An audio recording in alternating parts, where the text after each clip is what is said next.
In Chicago. See me on my shirt. Oh my God, I can't believe you. Yeah. It's 7 p.m. on Monday, May 4th, 2026, and I call this regular City Council meeting to order. Councilmember Turnus, will you lead us in the flag salute, please?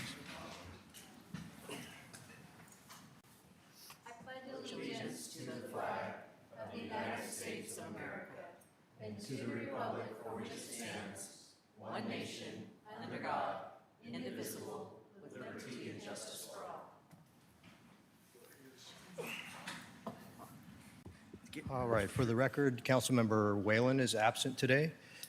Would anyone like to make a motion to excuse him? Yes, Councilmember Mounts. I move that we excuse Councilmember Whalen. Second. It's been moved and seconded. All in favor? Aye. Any opposed? Nay. Passes 5-1.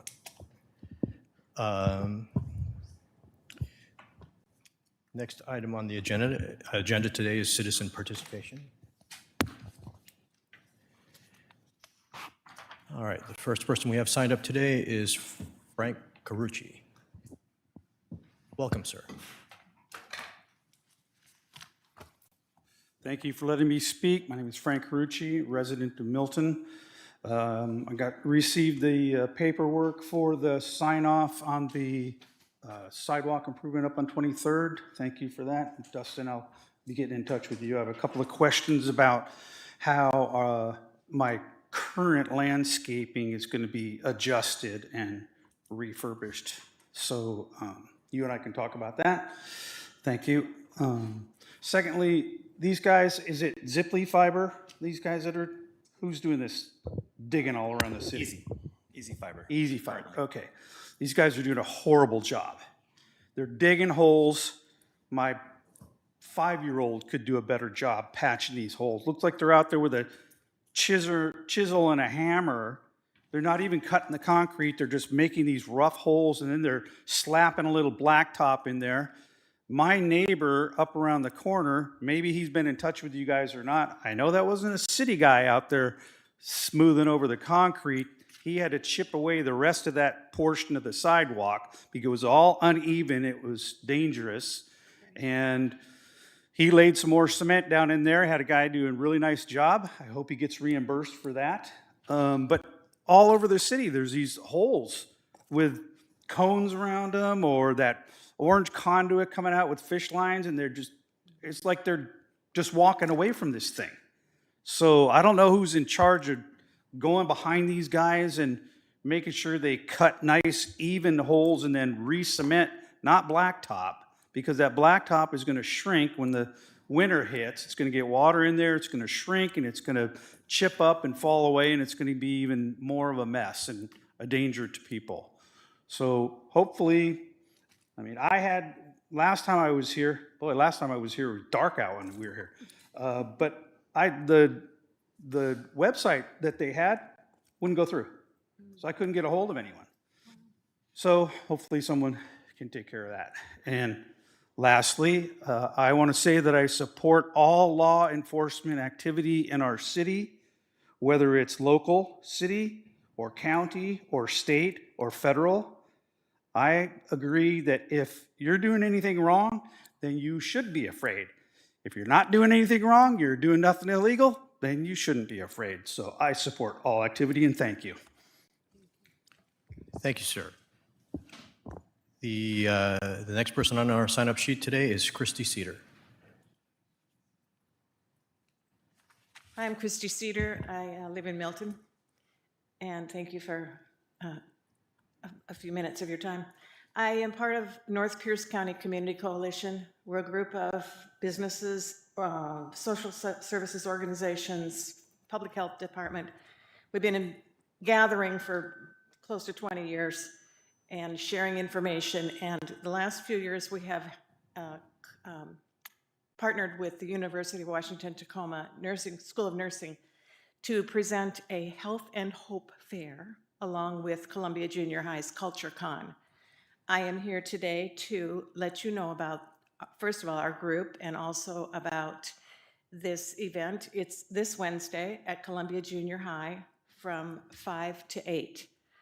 The Health and Hope Fair will be taking place in the gym, and the Culture Con, which is a celebration of culture and diversity, music, food. It's really fun, and it's open to everyone.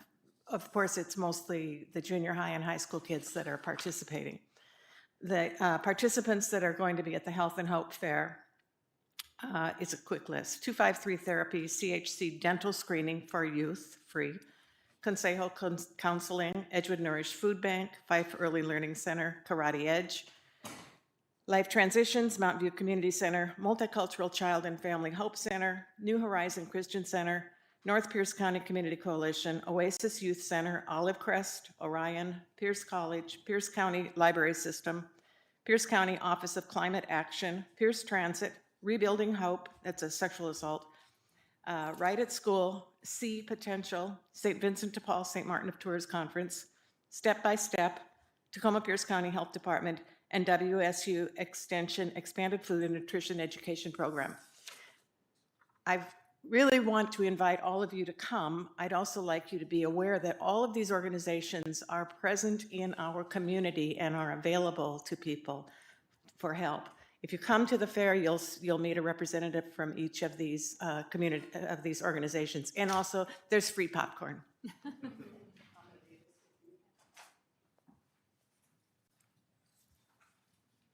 Thank you, Ms. Cedar. The next person on the list is Tom Boyle, and I forgot to mention, please state your name and city for the record. My name's Tom Boyle, 1109 9th Avenue, Milton, Washington. Thank you all for being here. Thank you all for your service to the community and the opportunity to speak today. I'm going to be unusually brief.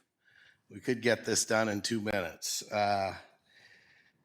If the mayor, the staff, or the council says something that you feel you're not in agreement with, by all means, join in the discussion, please.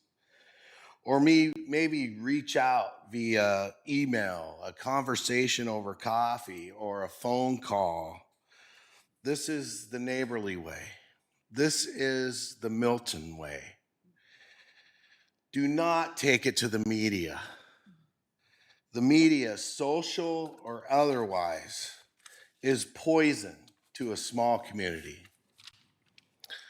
Comments are taken out of context and placed into a perspective that sells advertising as its only goal.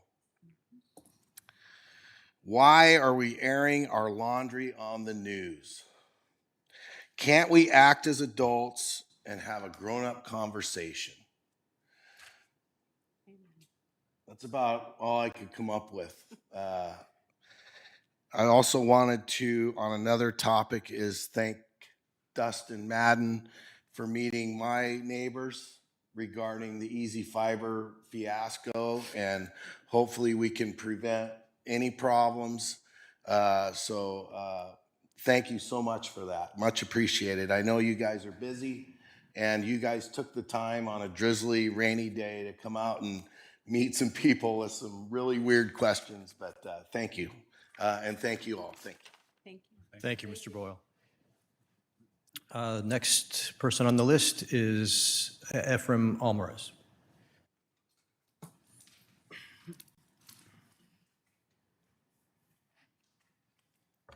Afternoon, my name's Ephraim Alvarez. Just a quick rundown. Starting with Easy Fiber, I still haven't got anything fixed, and I think we're at the point now that we realize that it's not going to get fixed. We did have people come to my house, but they kind of just shoved some dirt around and call it macaroni. And it wasn't Valhalla, as this, again, this is an addendum to the paperwork that you received earlier today. So that's unfortunate. Easy Fiber is unfortunate. The most unfortunate with that is this council's impotence towards it. You have the tools to not stop Easy Fiber, but to use your agreements into mitigating the problems that we find ourselves with right now. We can use a third-party investigator. This can only go on if the Public Works Director signs off on these permits, which seems to be happening. It won't cost the city anything. It's already written in your agreement. I understand that you might be afraid of litigation towards this, but it's a pretty solid agreement that you signed. And there's many statutes in the Milton RCW and state of Washington that gives you that kind of power. And for reasons beyond me, I don't know why you won't do that for your community. You can't stop them, but you can mitigate the impacts. That being said, of course, we all know what happened the last time, which was unfortunate. It's mostly unfortunate because of the confusion behind it. We had an ordinance about 10,000 pounds, but we really wanted it for tractor trailers. And like we mentioned, the mayor and the police chief and I before last week, is that you can only use your stereotype to pull over that kind of person, whoever person you think to be illegal. And that's going to pose its own problems. No way that I could have known that thing in theory that we discussed, that, hey, this could be bad press, would happen in real time. And unfortunately, like as the police chief mentioned, this is stemming a lot from 28th and Milton Way, where someone clipped the crosswalk button. And looking at that damage, it's less than $1 to fix. It's a brass bolt that it's already rusted, and they're made to shear in case anything like that happens. And we still have it taped up there just so we could pass ordinances.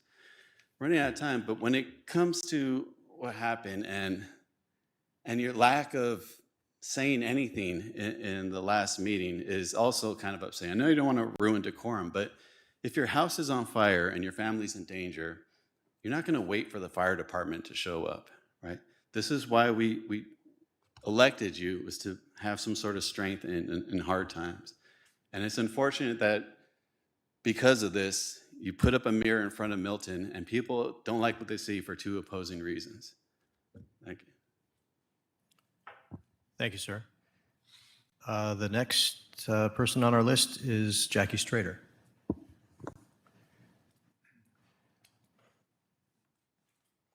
Jackie Strader, Milton. Two things, Easy Fiber. We learned that it was installed at our rental in the last week, I think. Tenants really happy. We were surprised that they didn't notify us. We had a discussion with him too, but they didn't, it doesn't appear that they checked for lines underground. And we have sewer, we have on our own property, and they just tunneled in and drilled through our siding and installed it with no notice to us. I've already have a call into them, and I'm waiting for a call back.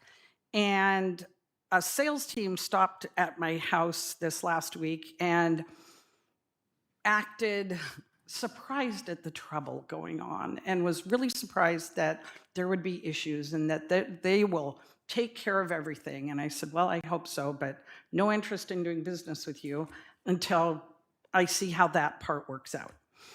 And then the second reason I'm here is because I heard a council member talk about a letter that the city was going to send out to Sound Transit that was going to council for review, that had to go through the mayor. And will it be coming to council? Because I think if you guys take a position on something, or it needs to be discussed at a meeting, or it might violate the Open Public Meeting Act. I don't know. I know there's McFarland v. Thompson, a court case recently about it. So just a caution. Thanks. Thank you. The next person on our list is Kathy Kennedy.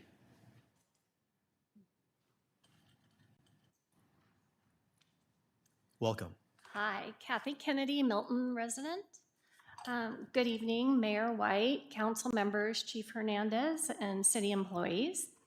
I'm here as a resident concerned, put my glasses on.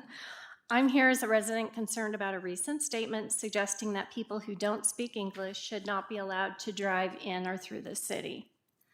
I want to be clear, this was said by an individual member, not this council as a whole, but it matters because ideas like this shape how people experience our community. Restricting someone's ability to travel based on language that they speak would likely conflict with constitutional protections and federal law. It also creates unequal enforcement, unfairly impacting immigrants and multilingual residents that are a part of this city. According to the Washington Traffic Safety Commission, the fatal crash rate for heavy trucks in Washington in 2023, which is the latest data we have, were 1.32 per million miles traveled versus the United States rate of 1.48, so we're slightly lower than average. From 1975 to 2023, heavy truck fatalities have dropped 67.6%. According to the Washington Trucking Association, over 70% of heavy trucks involved in collisions are the fault of the passenger vehicle. I would like to direct you to a letter sent to Governor Ferguson by the President and CEO of the Washington Trucking Association, dated August 27th, 2025, regarding their commitment to working with law enforcement regarding regulations and maintaining high safety standards. I have copies if you would like one at the end. Beyond legality and stats, the statement sent a message about who belongs here. Many residents and workers who speak languages other than English work, pay taxes, raise families, and contribute every day to this city. Public policy should reflect fairness, safety, and equal treatment under the law. Policies that single out people based on language risk crossing from governance into discrimination. I urge this council to reject that thinking and reaffirm a commitment to equal access for everyone in our community. Thank you. Thank you. And our next speaker is Rebecca Schoenfeld.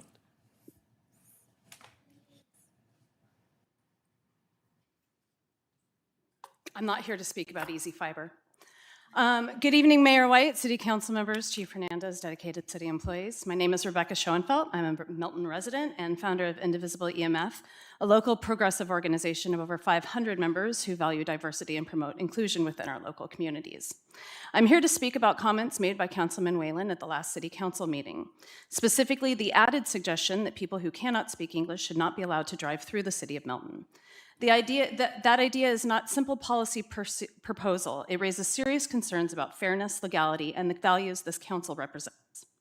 Saying that someone should be barred from traveling through our city because of the language they speak, at its core, is exclusionary. Language is often tied to culture, background, and national origin. When we draw lines based upon language, we risk discriminating against entire groups of people, residents, workers, and visitors alike. It is important to be clear, Washington state law does not support this kind of restriction. As was pointed out during the meeting, a city does not have the authority to deny people the right to travel based upon language ability, be it in a truck or in a civilian passenger car. Suggesting otherwise creates confusion and undermines public trust. The issue has also drawn broader attention. The story was picked up by multiple news outlets, including King 5 and the News Tribune, bringing negative attention and embarrassment to our city. At the same time, it appears that Councilmember Whalen had been monitoring public discussion of this issue, as evidenced by his liking of comments online that support his outright position that anyone who can't speak English shouldn't be driving, period. He is clearly aware of the community's concerns and the repeated calls for clarification, yet has chosen to remain silent. That silence leaves residents to interpret his intent on their own, which only deepens concern and division. But beyond the legal concerns, there's the broader impact. Statements like these send a message about who is welcome in our community and who is not, and that matters. It affects how safe people feel, how they engage with local government, and how much they trust the institutions meant to serve them. Milton is a part of a diverse region. People who speak many languages live here, work here, and pass through here every day. They are part of this community, and they deserve to be treated with fairness and respect. What's needed now is clarity and accountability. I respectfully ask that Councilmember Whalen address these remarks directly and to acknowledge the concerns they have raised. I also ask that this council reaffirm its commitment to equal treatment under the law and to policies that reflect inclusion, not exclusion. We can and should have thoughtful conversations about public safety, but those conversations must be grounded in facts, guided by law, and rooted in respect for all people. Thank you for your time. Thank you. That's the end of the people that signed up. Is there anyone else that would like to speak? Yes, please come forward.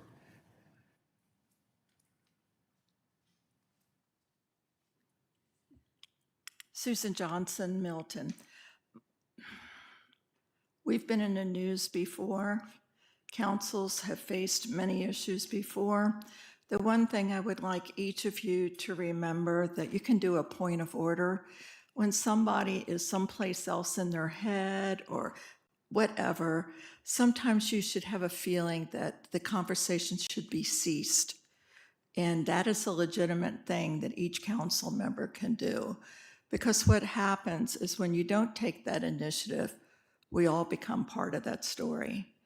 And so that's the only thing I want to say is you do have the right to stop someone in a conversation that it is seen by the public as out of order. And I'm just putting that out there as trying to get you all to look at what your role can be as council members. Thank you. Anyone else like to address the council this evening? Okay. Moving on to additions and deletions. Are there any requested additions or deletions this evening? Seeing none, we'll move to the consent agenda. I would accept a motion. Yes, Councilmember Cedar. I move to adopt the consent agenda as presented.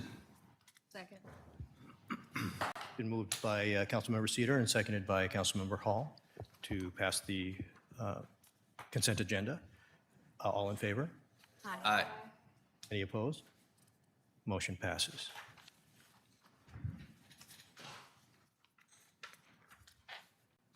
Okay. The next item on the agenda is a presentation. It's for our Employee of the Month for May. Jessica McCoy, would you like to come up and be recognized?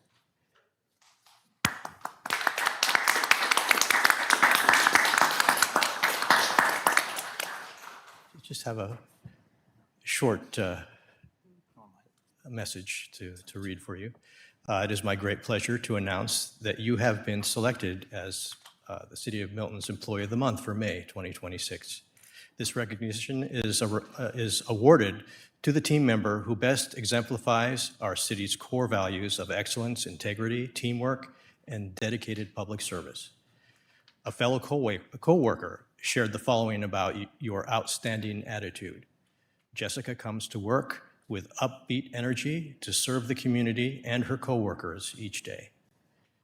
Jessica, your hard work, reliability, and positive spirit have made a real difference in your department and for the residents of Milton. You have set a high standard that inspires your colleagues and reflects the very best of what our city stands for. On behalf of the City Council, city leadership, and all Milton residents, I extend my heartfelt congratulations on this well-deserved honor.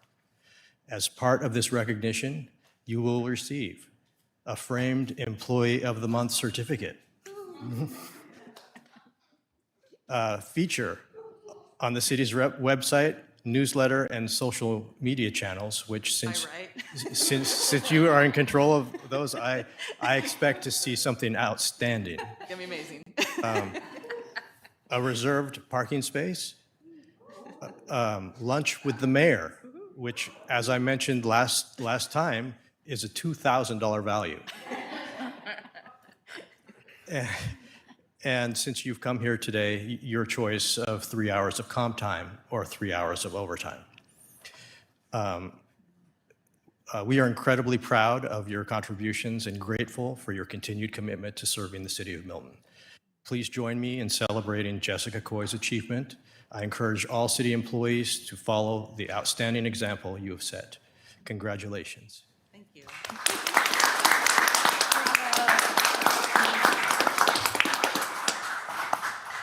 Would you like to say anything? I just feel beyond blessed and thankful for this position I have, Community Outreach Coordinator. It is such a unique position when it comes to jobs, and I get to interact with community members. I get all the fun stuff, promote events and things like that. But the City of Milton, the employees here, we have a really great staff. I know the city council meetings can be hard, and a lot of times you guys feel beat down maybe with stuff, but you guys are all amazing to work with, and it's just, I feel really lucky to have this job, so thank you. Thank you. Now you get to take a picture with me. Okay. Which also has a monetary value that is yet to be determined.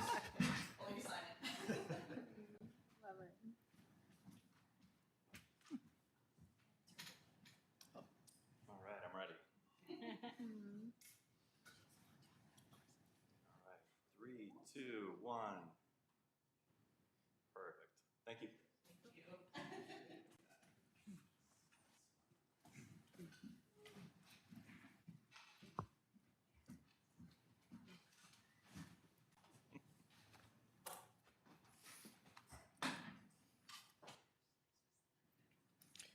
Okay, moving on to Section 7, proclamations.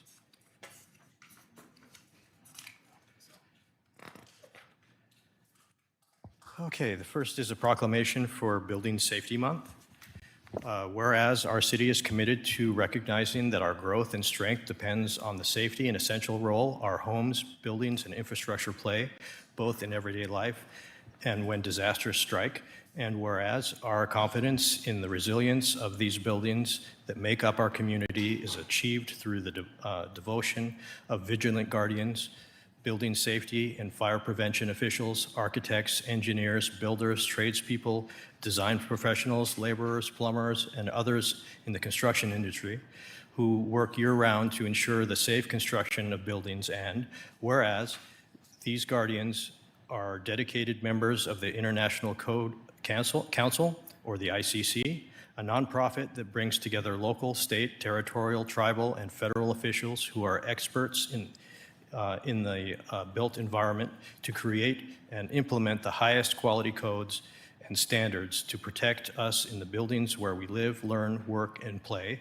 And whereas these modern building codes and standards include safeguards to protect the public from hazards such as hurricanes, snowstorms, tornadoes, wildland fires, floods, and earthquakes. And whereas Building Safety Month is sponsored by ICC to remind the public about the critical role our community's largely unknown protectors of public safety, our code officials, who assure us safe, sustainable, and affordable buildings that are essential to our prosperity. And built to last, the theme for Building Safety Month 2026 encourages us all to get involved and raise awareness about building safety on a personal, local, and global scale. And whereas each year, in observance of Building Safety Month, people all over the world are asked to consider the commitment to improve building safety, resilience, and economic investment at home and in the community, and to acknowledge the essential services provided to all of us by local, state, tribal, territorial, and federal building safety and fire prevention departments in protecting lives and property. Now, therefore, I, Bruce White, Mayor of the City of Milton, Washington, do hereby proclaim the month of May 2026 as Building Safety Month. Accordingly, I encourage our citizens to join us as we participate in Building Safety Month activities. All right. And we have another proclamation, this one for Municipal Clerks Week. Whereas the Office of the Professional Municipal Clerk, a time-honored and vital part of local government, exists throughout the world, and whereas the Office of Professional Municipal Clerk is the oldest among public servants, and whereas the Office of the Professional Municipal Clerk provides the professional link between the citizens and the local governing bodies and agencies of the government at other levels, and whereas professional municipal clerks have pledged to be ever mindful of their neutrality and impartiality, rendering equal service to all. Whereas the professional municipal clerk serves as the information center on functions of local government and community. Whereas professional municipal clerks continually strive to improve the administration of the affairs of the Office of the Professional Municipal Clerk through participation in education programs, seminars, workshops, and the annual meetings of their state, provincial, county, and international professional organizations. Whereas it is the most appropriate that we recognize the accomplishments of the Office of the Professional Municipal Clerk. Now, therefore, I, Bruce White, Mayor of Milton, do recognize the week of May 3rd through 9th, 2026, as the 57th Annual Professional Municipal Clerks Week, and further extend appreciation to our professional municipal clerk, Tricia Summers and Nicole McNulty, and all professional municipal clerks for the vital services they perform and their exemplary dedication to the communities they represent. Do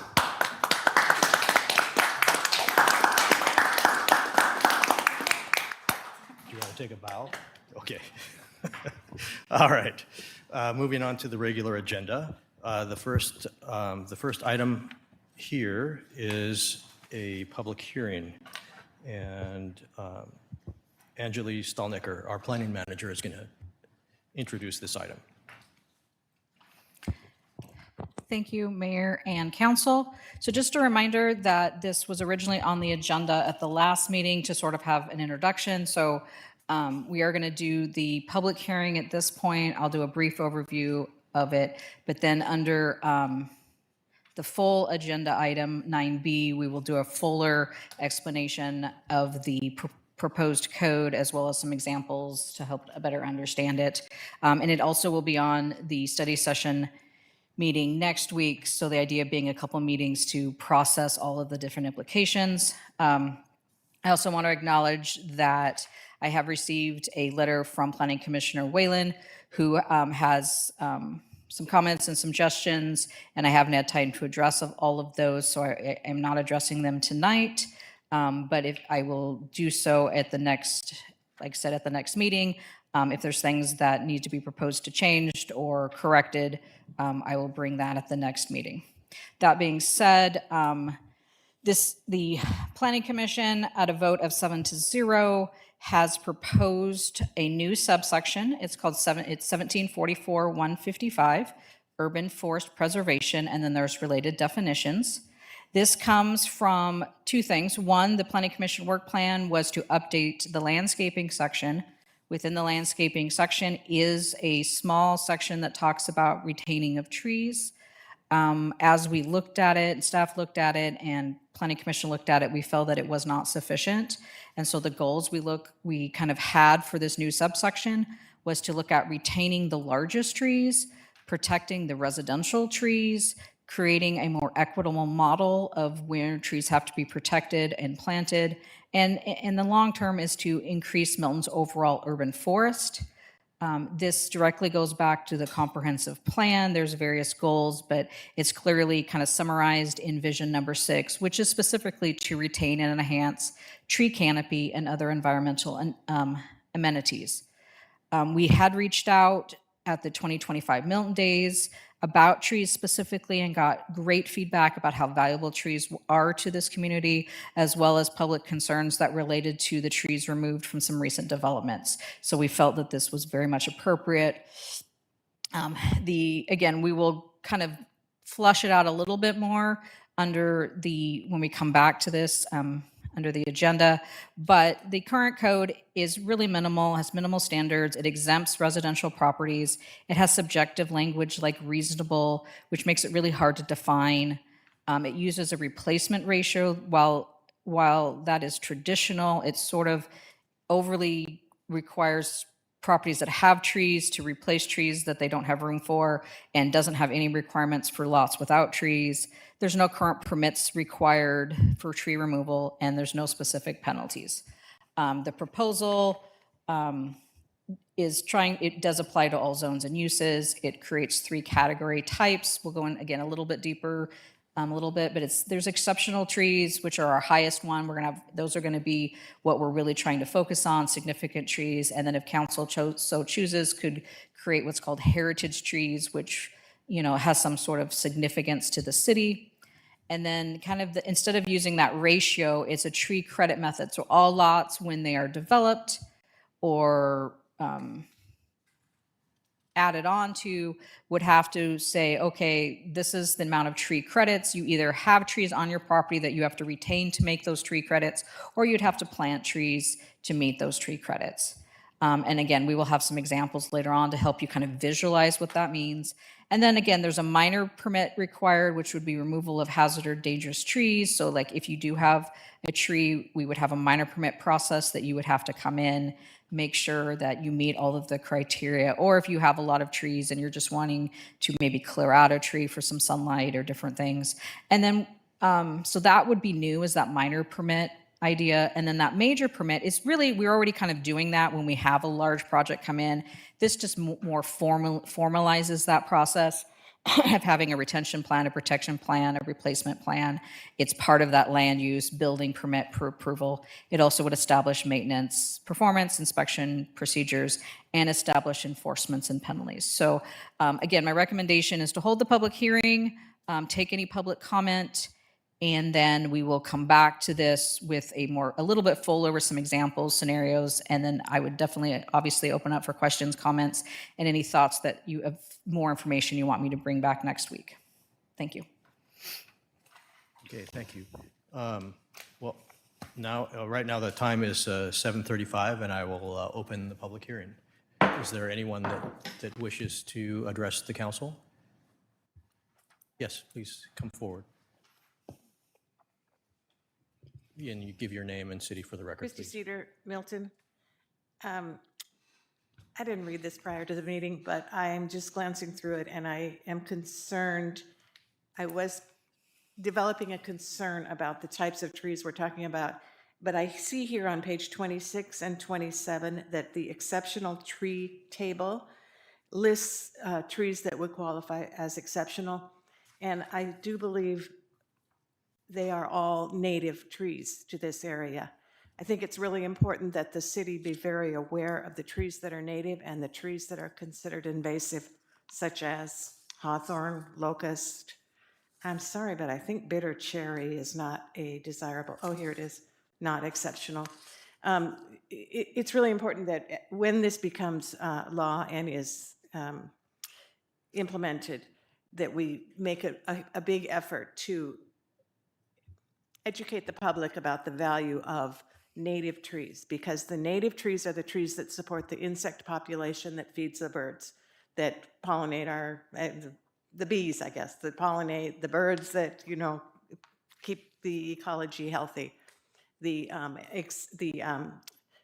what do you call that? Like trees from far away. Trees that are not, the trees that I have taken down, for instance, a mimosa tree that's from Hawaii, that is not a tree that really should be in this forested areas.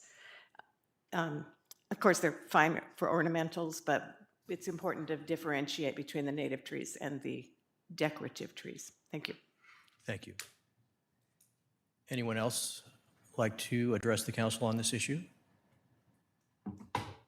Seeing none, I close the public hearing at 7:37 p.m. All right. Moving on to item 9A, which is on page 43 of your packet, the animal code update. And Chief Hernandez will be presenting this item for us. Good evening, council and guests. Bring before you the proposed ordinance of 2141-26 with a proposed change to chapter 6.04 of the municipal code. And the issue and discussion is, in 2009, the city of Milton entered into an interlocal agreement with the cities of Puyallup, Algona, Pacific, Monty Lake, Edgewood, and Sumner, establishing Metro Animal Services as a regional provider of animal control services. Since that time, the cost structure associated with Metro Animal Services has increased significantly. These increases are no longer proportionate to the city of Milton's service demand or fiscal capacity. As a result of continued participation in the interlocal agreement, it doesn't seem to be financially sustainable. Additionally, the city currently relies on the adoption by reference of the Sumner Municipal Code. We rely on their code for all animal control regulations in the city of Milton. The structure limits Milton's ability to independently establish enforcement standards. The fee schedules and policy priorities tailored to the local needs. Transitioning to a locally administered animal control framework will allow the city to align service delivery, enforcement practices and costs and community expectations while maintaining appropriate public safety and animal welfare standards. The recommendation tonight is to repeal and replace the Sumner Code with the City of Milton by adopting it by reference, or adopting the City of Milton Code. The City of Milton should adopt its own animal control regulations to promote the health and safety and general welfare of animals in the City of Milton residents. So with that, I have a few other thoughts on this before we open it for discussion. One of the things that we've been focusing in with the new administration is certainly looking at a lean government approach and continuous improvement in fiscal stewardship. As you know, across this country, across our region, and Washington State, you're seeing a lot of cities that are unprepared for the escalation in costs of doing business. So one of the things that we are trying to do in the new administration is to make sure that we're evaluating and applying the lean principles towards looking at any of the current services that we provide and the service levels and the cost. We've been working in our leadership team and with the financial or the director of finance, Michelle Roebuck. And so ongoing evaluation of service delivery, elimination of inefficiencies, alignment of cost to value. This proposal is directed at that application. Fixed cost, the current state is a fixed cost regardless of utilization. And what I mean by that is we're charged per capita. And currently the 2026 rate is $10.70 per resident. And then when we pencil that out, it comes out to plus or minus $94,106.50. That's provided that we don't have true-up costs at the end of the year if unanticipated operational costs exceed the budget. And each city is billed per their capita. So looking at bringing it in-house, the feeling is that we're right-sizing the service delivery based on actual demand, elimination of redundant response layers, and shift from fixing subsidy and variable usage based on cost. And this is exactly the type of program we should be evaluating under a lean framework. Low utilization, externally controlled, subsidizing. The proposed model removes waste, improves responsiveness, aligns costs with actual service demand. And an idea to give you the call volume is that they had 120 calls last year for the entire year. That pencils out to about 2 calls per week. And the matter of the fact is that they do, the animal services operates during normal business hours, and anytime there's anything after hours, the police are caught to deal with it anyways. If there is an in-progress animal attack, in-progress animal at large, the police department already responds by default anyways. Or if it is a traffic hazard, we respond by default anyways. Because any kind of delay, of course, can have a bad ending or bad results for the animal or for individuals that might be, or wild or not, individuals or animals that might be under attack. So again, we always by default go ahead and respond anyway. So you're in essence getting a double response. And so when you pencil it out again, it just doesn't make sense. So what we're proposing is a new partner facility, which is the Humane Society of Pierce County and Tacoma. I personally toured the facility. If you haven't got an opportunity to go and look at the facility. I don't know if you've been there in the last couple of years, but it is extravagant. I was so impressed with the facility, the cleanliness, the lack of odor, the on-staff veterinary staff and veterinary technicians that they have there. Very large operation. They've been quite successful at soliciting donations and working with the public for this valuable service.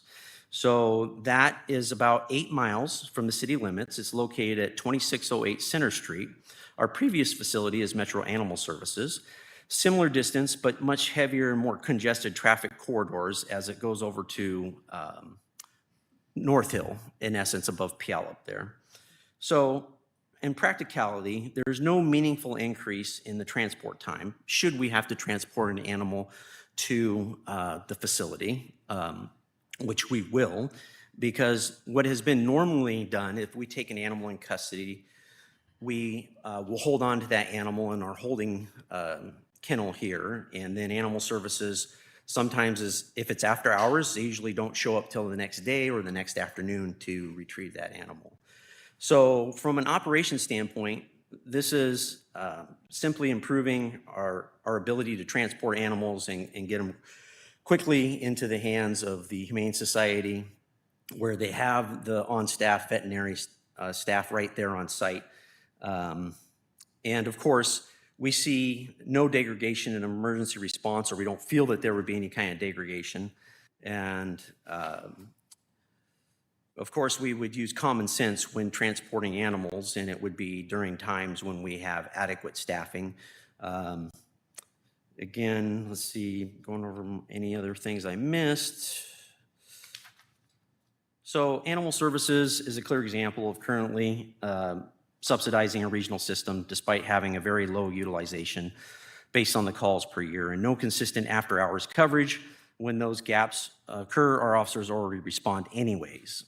By bringing the field response in-house and partnering with a fee-supported shelter, meaning that the people that are don't have adequate measures for ensuring that their pet or animal doesn't leave their property, they are the ones that are going to bear those costs rather than the rest of the population bearing those costs for this service. The operation, the reality is this is a minimal impact change. Animal calls represent less than 1/4% of our workload. Transportation distances remain essentially the same. We will schedule those transports to ensure full coverage for priority calls at all times. This approach improves accountability, aligns with our lean management philosophy, and positions in the city to sustain high service levels into the future without unnecessary subsidy. So with that, if I haven't exhausted all your questions that you might have been thinking, I certainly would be willing to answer any of your questions. Is there any questions from council? Yes, Councilmember Roberts. Thank you, Mayor. So out of the transports, or excuse me, the calls you actually get, how many are actual transports that occur? Because I believe you said it was roughly 120 calls last year. So out of those 120, more or less, how many would actually be a transport? They, looking at their reports, they had 25 in custody animals. So that would equal 25 transports. For the whole year. Provided that, as you've seen as of late, you did see a Facebook where post that we were trying to get the owners of the animals to come to our facility before we actually facilitated a transport. That particular animal had actually been here since the day before and that afternoon before it was finally transported. So one of the things, as you know, we've been trying to ramp up our game with social media posts on multiple platforms. So if we start taking on this extra service, of course, we're going to try to facilitate better connectiveness rather than just pushing it on to Animal Services. And so I'm hoping that that 25 could be cut down in half. Okay. So again, that was just 25 for the whole year? Yes. Wow. Okay. Yeah. Thank you. Any And additional? Milton residents, when they want to surrender an animal, if you find it at large, you'd be able to go down there and surrender it. Any additional questions? Yes, Councilmember Cedar. I have a couple. Thanks for bringing this forward for discussion. I look forward to taking action on it. I think it's a good move. And I particularly think, well, I want to say why I like it, then I'll say a concern I have. So I like the idea that our police are responding to our citizens. I think that the Sumner system has never really served us that well. I've never heard good feedback from those who have utilized it or tried to utilize it. So I'm excited for that. The concern I have, let's say we have 120 calls from our citizens, and as you triage calls at the department, you're not going to be able to respond, right? Someone might call because they see a raccoon or a coyote, and that's probably not going to be a priority call. So I'm worried that it may impact our citizens' view of our police negatively, even though it's not a deserved negative view. Do you have any thoughts on that about responding to calls that are kind of low acuity? First, the animals that you named off would not be an Animal Services call. Those would be the Department of Wildlife. So if you have nuisance animals or animals that fit in the wildlife category, the Department of Wildlife has officers that are out on patrol throughout the region that are assigned to these areas that 911 would actually redirect that call. If it's a coyote or if it's some kind of a deer, whatever, an injured eagle or owl or whatever, those are Department of Wildlife calls. That's great. I'm glad to hear that. I wasn't aware of that. So then one other concern. So most of the penalties are civil, and there's certainly some escalated penalties for like dangerous animals, harboring dangerous dogs, that sort of thing. But as far as civil penalties go for, let's say, maintenance of livestock or leashing a dog improperly, do you have any concern that it's converting the police department into something of a code enforcement? And do you expect that there's going to be a need for an additional officer at some time in the future to meet the needs here? Well, one, I do not think there would be a need for additional officers. And two, as part of history, maybe prior to your serving on this council, there were a lot of times where council actually directed us that they wanted us to aggressively enforce no leash ordinance. They wanted us to go after people that were allowing their dogs to do their business without picking it up. There was even a proposal probably prior to your time of us collecting DNA. I mean, that's how far it's gone.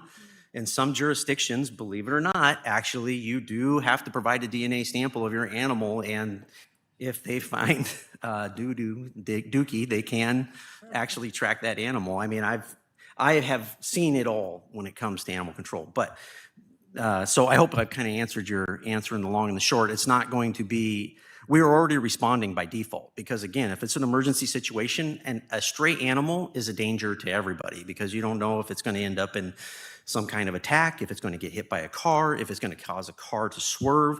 And statistically, there are more vehicle accidents or fatalities caused by wildlife with people trying to avoid the animal strike. So you put that into a domestic situation, high density, such as the city, we're already responding to those animals at large or animal problems. And then Animal Services acts kind of as a secondary responder. And then when they do write the reports, they get forwarded to us for charging, because they don't have that level of commission to be able to forward for prosecution. And the other thing too is that with this, we have escalated and have 2 animal control trained investigators within the police department that have the ability to investigate the criminal aspects of animal neglect, abuse, negligence, et cetera. Fantastic. Thanks, Chief. I look forward to hearing, maybe a year hence, assuming we adopt this, about what we're responding to and how you're utilizing the resources on that. Appreciate it. Yes, Councilmember Turnus. Hi, Chief. So if a stray dog is on the street and animal control comes and picks them up versus the police officer coming and picking them up, and they take them to the either Humane Society, is there a fine that they have to pay when the owner comes and gets the animal? And then when they pay the fine, does that fine go to the Humane Society, or does it come to the city of Milton?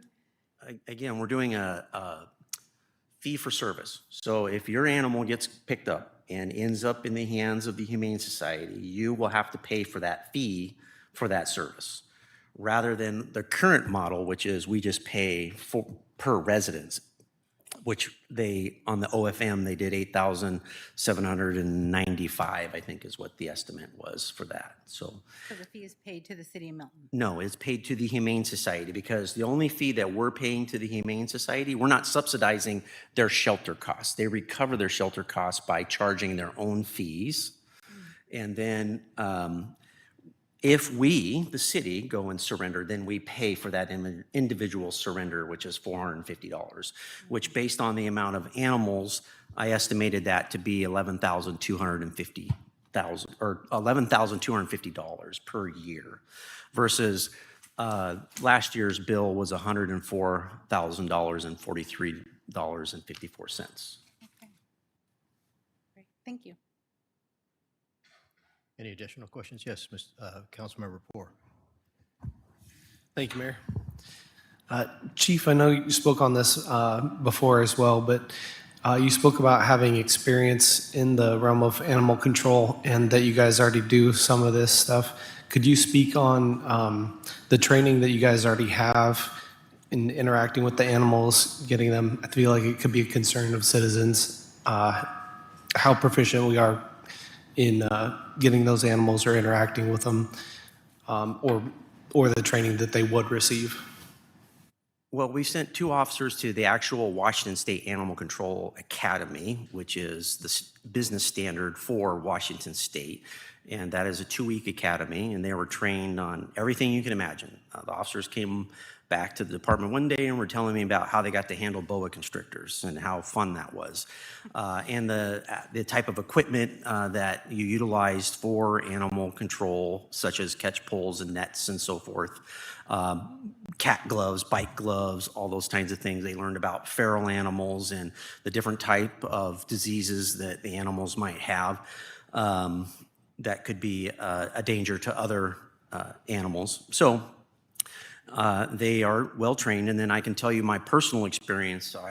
When I was in the sheriff's office as a middle manager clear back in 2005, I was responsible for animal control for 2,000 square miles and a very large animal control facility with crematorium and a 5-acre facility that had kenneling and all those types of things, had over 100 volunteers that helped at the kennel facility. So I'm intimately familiar with animal control services, how it works, and all of the information and the tools that you need to have for your animal control officers and how to provide that service to the community. Thank you. And then could you just expand a little bit on how we won't, whether we will have to take any resources or officers' time away from enforcing other laws, and how we'll kind of shore up that concern? Well, we do that now. So the most that I foresee, and the one that has been the one I've looked at, is the transport time. And I did Google Maps, and I looked at it during the afternoon to see how busy it was, and the estimated from the city limits was 17 minutes because it's an 8-mile drive. And of course, we do have emergency vehicles, so if we are out of the city, just like if we're out of the city doing a transport to the Pierce County Jail, we have the ability to respond to priority calls. And so we can have a much faster return if necessary. And again, we also look at our staffing, and we use common sense, and we're not going to leave the city short, and we're also going to prioritize our calls. And so again, the impact is minimal. But of course, without saying, there is going to be times, just like when they transport people out of the city, because we don't have our own jail, we're going to have a little bit of time where we're transporting that animal for 8 miles. Thank you very much. Any additional questions? Yes, Councilmember Hall. Who's going to do the license, dog license? We already do the dog. Do it. We already do the dog Yeah. licenses, but you can do it at 2 places currently. You can do it here, Okay. or you can do it at Metro Animal Services. We also have online, and then so talking with the Humane Society, they will also provide that service. So if a Milton resident goes there to adopt an animal, they say, what city do you live in? They say Milton. They go, here's the animal license annually that you're required to get, and they do. And then they hold that money for a credit, and that would actually be credited from the total dollar amount when we do our intakes. So do we get any money? And then what we collect here, we also get that money. Okay, okay. Is there an amount that we're getting? In 2020, it was $1,500. In 2021, it was $976. In 22, it was $1,171. In 23, it was $1,329. In 24, it was $1,136. In 25, it was $967. So the amount of, I don't know why we didn't do this sooner. This is crazy. That amount of money is a huge savings. I appreciate the mayor and everybody that's involved looking into this. Thank you. Councilmember Turnus? Did you actually have the amount of the savings? I just didn't do the math real quick, but it was 11,250 versus 100 and something thousand. How much was the savings? 104. Well, again, I'm going to underpromise and hopefully overdeliver, because I don't want anybody to think that this is going to be a landslide of money. But from a lean perspective, it appears on its face like $80,000 plus or minus. Great, thank you. Any additional questions? Yes, Councilmember Mounds? Thank you. You hit the button, so you turned off the mic. Thank you. Any additional discussion? All right, we'll just move on to the next item on our agenda, which is item 9B on page 79 of your packet. It's another discussion item, and Planning Manager Stallnecker will be presenting this item. All right, so this first part really kind of mirrors the staff report So again, we're talking about the urban forest preservation, new subsection, what our goals are, what the comprehensive plan says. We already discussed the deficiencies in the current code. I did attach that. It's the very last page. It's 109. If you want to see what our current code is, it is there. So, and then again, key features is that applies to all zones and uses, and it creates those three categories. So the exceptional trees, that table that was brought up, which is great, is on page 92 and 93.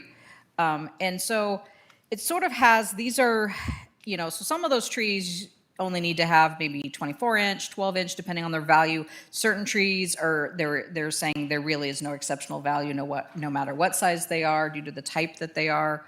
And then if you're not on that list, the mark would be a 30-inch diameter at standard height, which is 4.5 feet. So if you fall into some sort of exceptional tree criteria, it's going to be a really high criteria for you to remove that tree. And then again, significant trees are anything that is at least 6 inches in DSH up to whatever that exceptional size is. And then again, so we base this on Burion's, and they have what's called a heritage tree. So this would be if the city decides at a later date to maybe come up with a designation of what might be. I don't know if there's trees that have sort of cultural significance, local significance to the community, but it would be something that the city council could at a later date say, hey, this is what we think a heritage tree is. And if an owner could come in and say, hey, I believe this is a heritage tree for these reasons, council could approve that. So there's language for that if at a future date council decides they want to kind of expand that out. So those are sort of our three. And then anything less than 6 inches, we're not regulating. Again, talking about how it is a more equitable method than our current, in that it's dealing with both all zones. There's a level of tree retention required and tree improvement required, all properties, whether you have trees, without trees. And so then dig a little bit deeper into this idea of tree credit. So what it's doing is it's saying if you're in one of our residential zones, so and I do have maps that if you want to become more familiar, I know I had promised to bring some paper maps. You can take them. It's also available on our website. But NR1 and NR2 are our basic single family and duplex zones. URM is our multifamily zone. So for those, for every 1,000 square feet, you're going to have 1 credit. So if you're an 8,000 square foot lot, you would have to have 8 tree credits if you build something or if you do a major expansion or something to that effect. If you're in any of our mixed use, our neighborhood commercial, our community facilities, it's a half a credit per that 1,000 square feet. And if you're in our business and our M1, which is much more industrial and business, again, we're going to hopefully in the next couple of years dig into that a little bit better. So that may change. It's just a 1.5 credit per 1,000 square feet. And then we take the tree side and we look at the size and the type, and we're going to say, okay, this tree, like an exceptional tree, is worth 9 credits. So if you know, or if you're just planting a little tiny tree, you know, it's only going to be worth 1 or 2. And that's again on page 95. If you want to kind of balance that with the packet, it talks about that. And again, so when we're looking at it, we're not going to go out to properties right now that aren't doing anything. But if you decide to build something on a vacant lot, we're going to deal with the tree credits and what's required. If you add on, I believe it's 500 square feet to an existing development, we're going to do that. And if you look to remove a tree, we're going to look at your tree credits under the proposed criteria. And I'm going to give you some real specific examples here in a second, which hopefully will help you visualize this. And again, we're creating 2 permits. A minor permit is staff level. You're coming in, you have maybe a house, you're trying to remove a tree, you're saying it's hazardous, it's dangerous, you can prove it to us. We're going to let you take it down with a minor permit, but we are going to look at, okay, do you have enough tree credits? Are you going to have to do some replacement because you're removing that tree? We have an example of that, and that will be probably the greatest change in this that you'll have to consider. And then there's also some language that, like, if you happen to have a lot that has a lot of trees, and you're like, hey, I really want to take down a couple trees to have more light or different things, we sort of have this minimum threshold that says, okay, you can take down a couple trees over a 5-year period. We're trying to get away from clear cutting, but we also want to keep that tree credit kind of idea. So the idea is to sort of create trees in areas that don't have trees and limit how much of the big trees are cut. And then major permit would be required if it's associated with the development. And this is pretty much what we're already doing. If you're doing a big project, we're looking at trees. This just sort of flushes it out a little better. It's more specific on what we're looking for, a retention plan, a protection plan, a replacement plan, and it's gonna go through. So the major permit, it just gives us a lot more to work with when we're working with a major development. And then just to kind of finish off the key features before we get into the examples, is that it does have maintenance performance inspections. We're looking at a 5-year time frame. We're going to want to see those trees.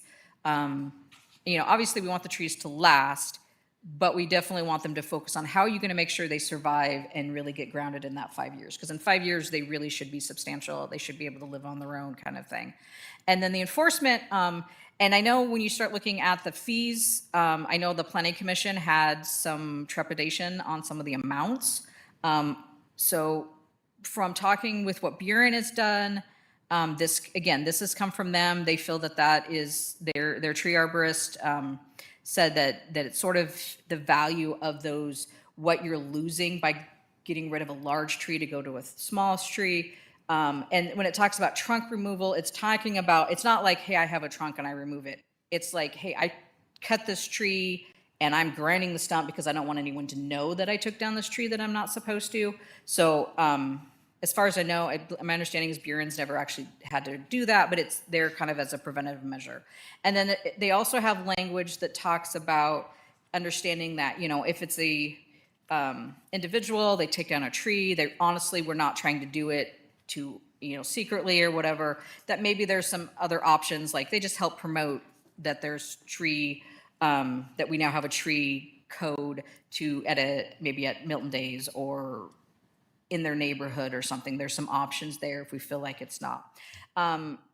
Before we go into the examples, I do want to emphasize that both the Planning Commission and the staff realize that with this, if we adopt this in full, there's going to have to be a lot of communication both to the residents and we've talked about that we would want to reach out to tree specialists. We want them to know they can't, if you're going to cut a tree in Milton, we need you to come talk to us first. So as much of that preventative, get the word out. I will say 10 years ago, I hardly ever got a call of someone saying, do I need a permit to call a tree? We get regularly, almost monthly, someone will call us. So there is this sort of, a lot of people do think they need a permit. So I think that assumption is there, but that will be the biggest change if this is adopted as its whole.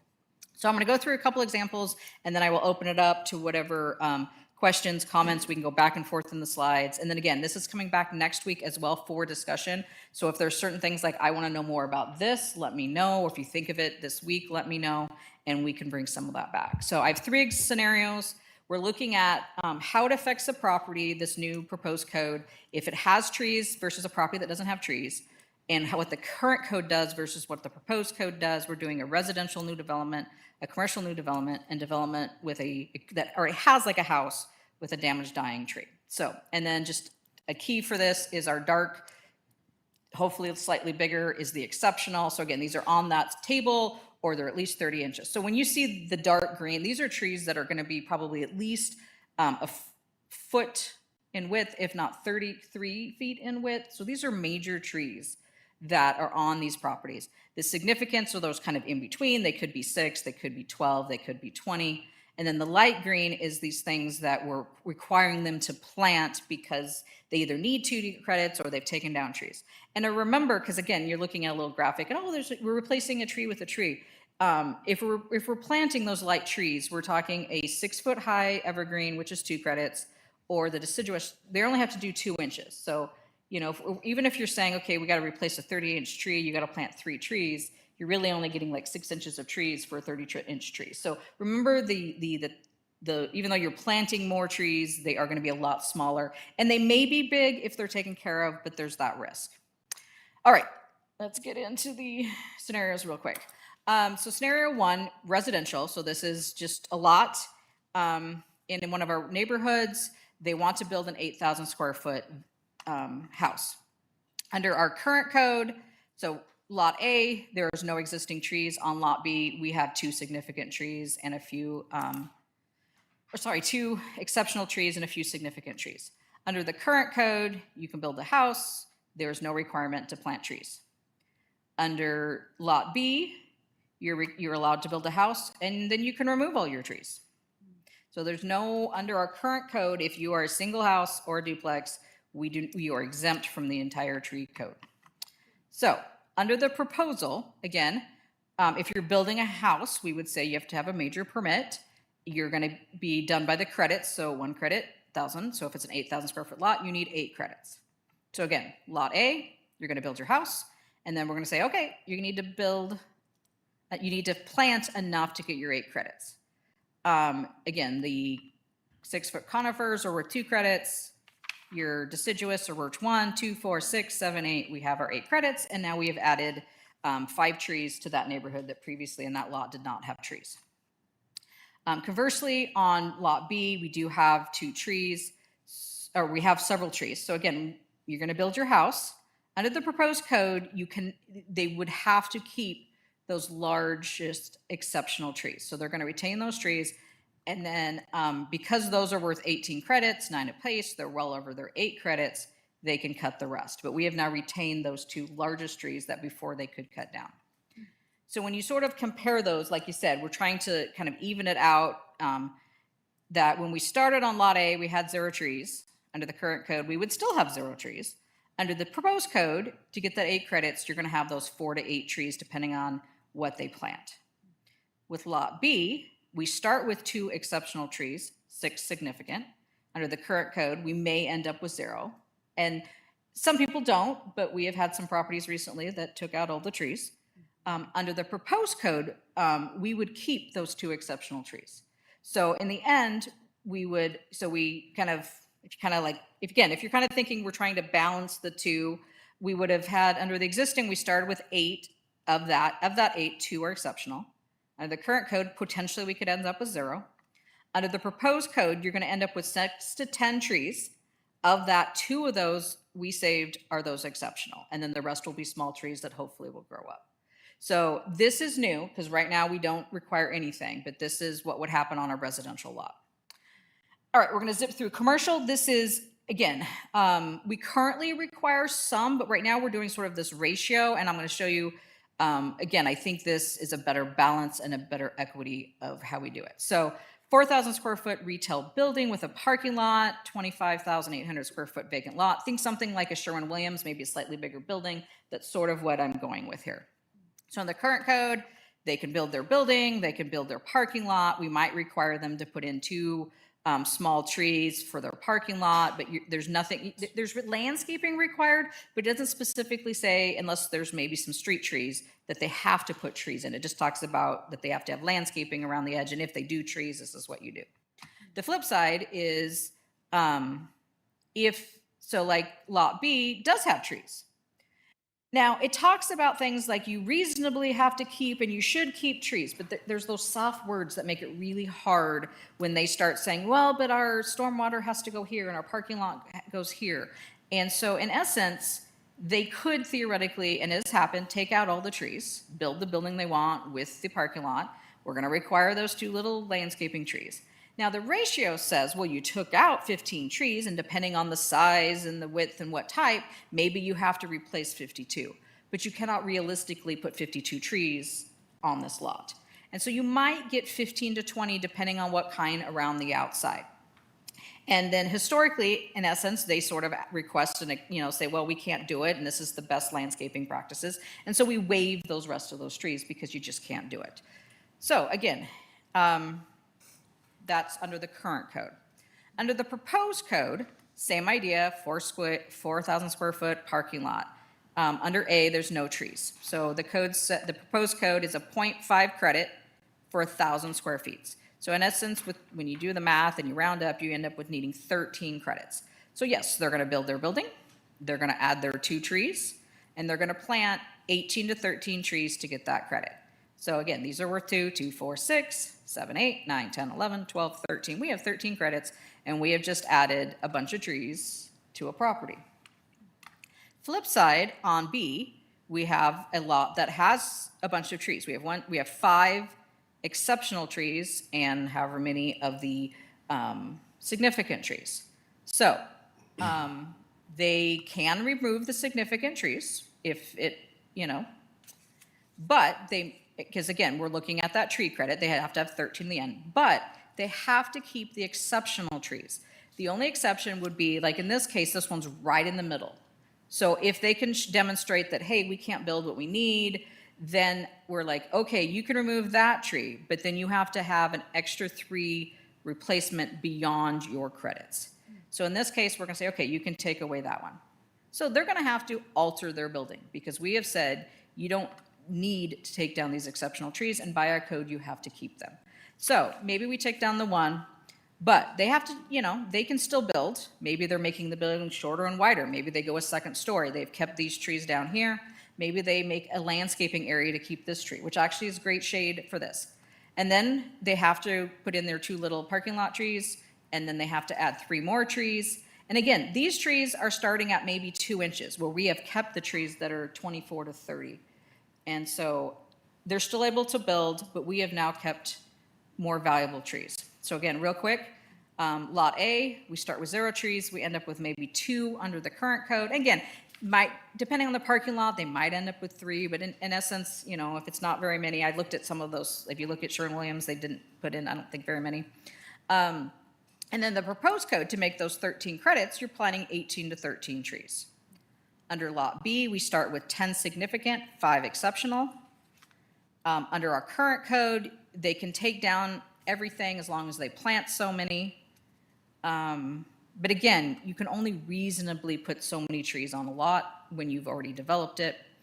Under the proposed code, we would save those 4 exceptional trees, plus they'd have to plant 5 trees. So in the end, we end up with 7 to 22 trees, which is actually pretty close to what we got, but it's spread out on 2 lots. So now we've taken a lot that had very little trees and we've put quite a few trees on it. And we've saved 4 of our largest trees in the city. So this is sort of, and again, we already require commercial to do this. I think this is a much more reasonable, equitable way to do it. And I think overall, it's a great method. Final scenario, this one though, I think is the one that is the greatest change for the residents of Milton. So I want to make sure you guys understand what we're doing here.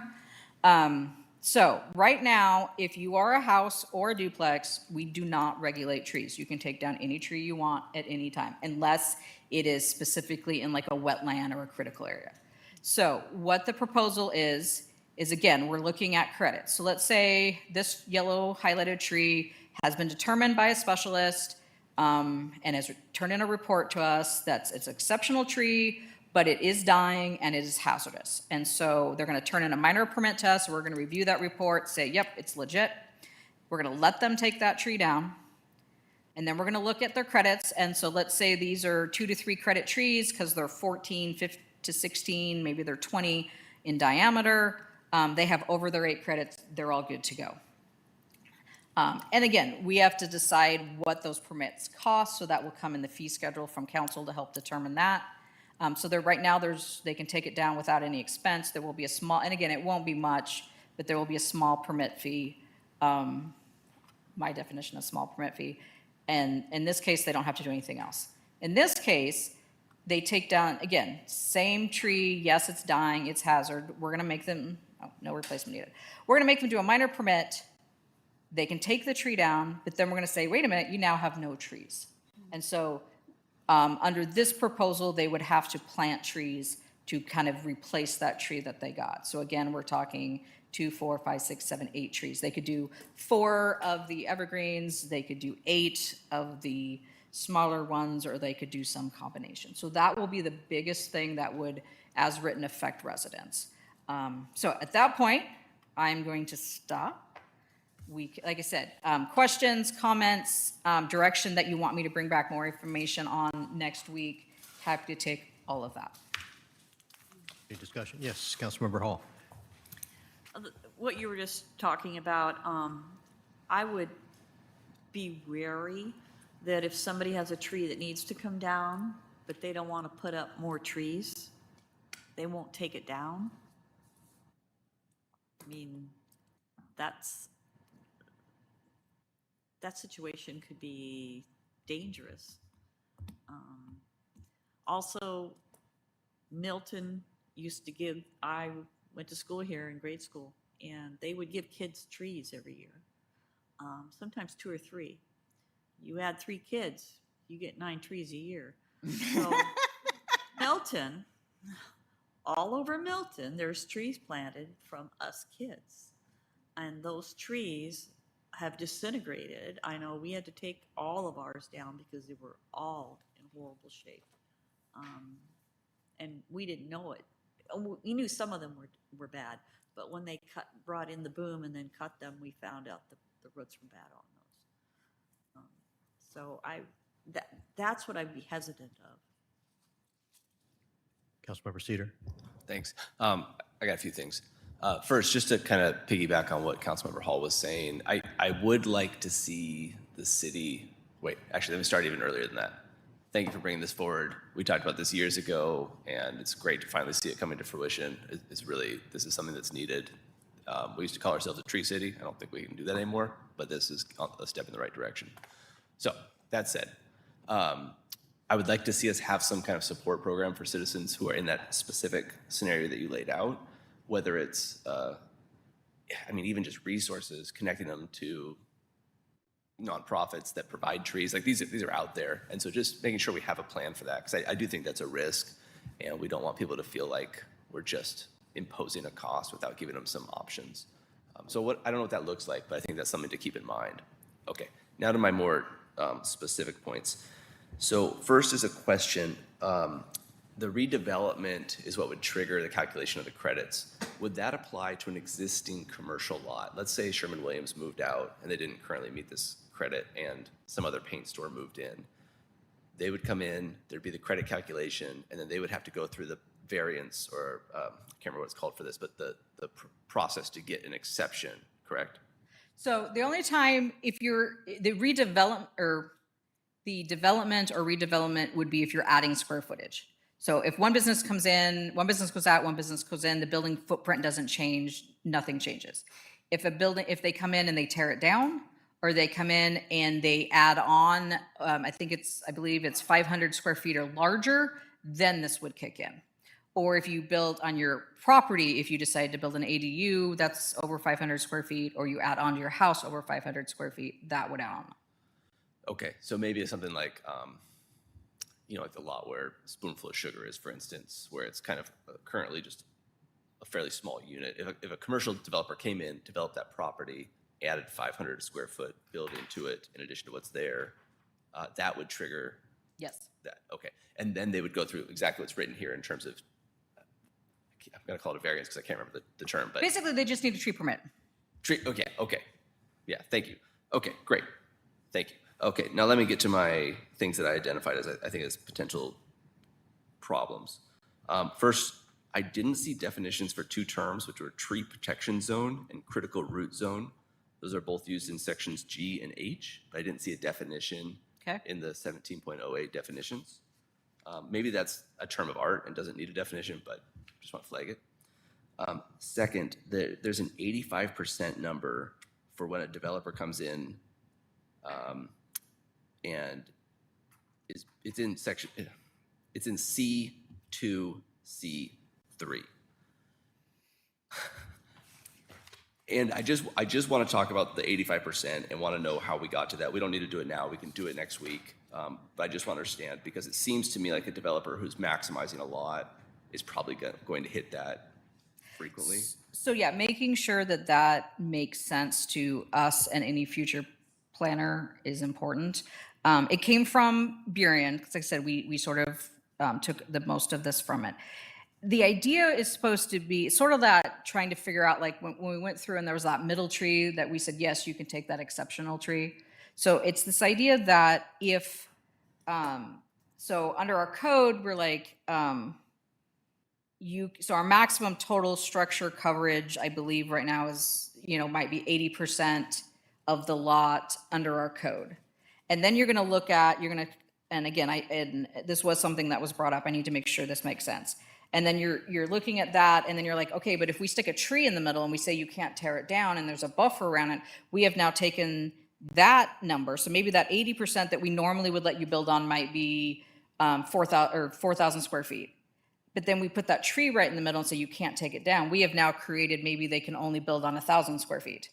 And so the idea is that you're saying, okay, we're going to look at what percentage you can build, and then if we add this also on top, this, and if it drops you down to less than 85% of that number, then you can take that exceptional tree down.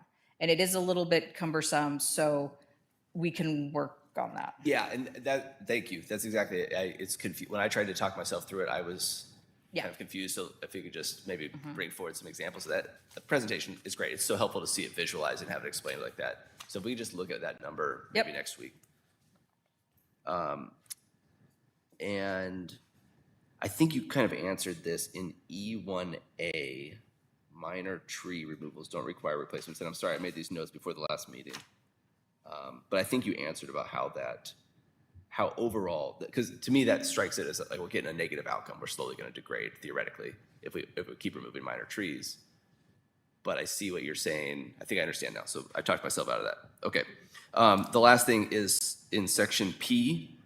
I use the term defer. It kind of defers the forest management plan for 5 years.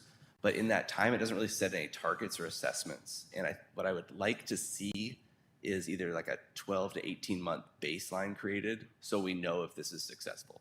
Because I think that it looks good and it feels good, but I would love to see a measurable impact. Like, are we actually increasing Milton's canopy cover here, or are we just creating a pretty hefty piece of code and permit obstacle course?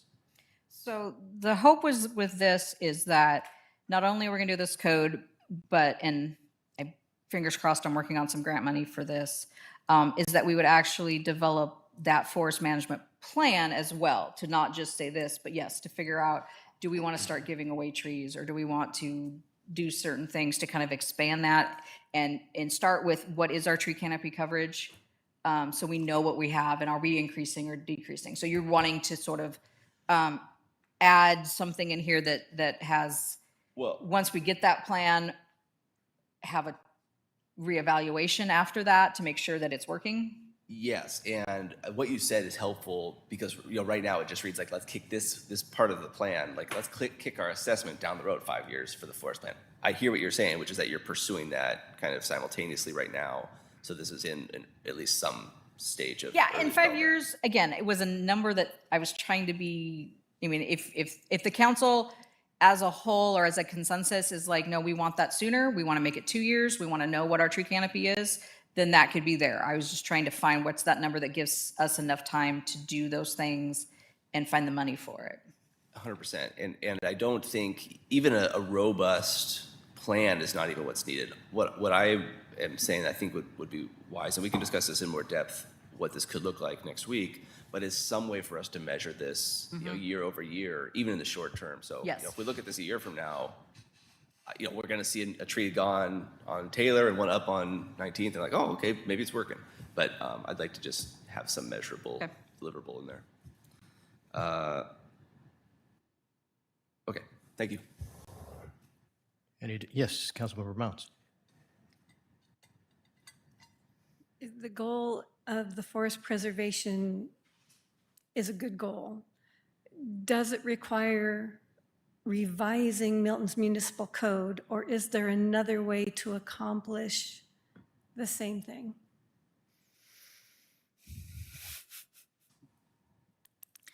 I think there's definitely things that need to be revised in the code. Whether is that the only way? No, is that the only piece? No, I think, again, and that's where maybe, kind of trying to throw in this idea of an urban forest management is trying to get education out there, trying to understand the different things. I do think there are some parts of, like I said, our current code for protecting trees is really small, really loose, and it just is very hard to get effective tree protection under my experience. So there's definitely parts that I really like about the proposal. Again, I think all of we're already doing stuff with the development.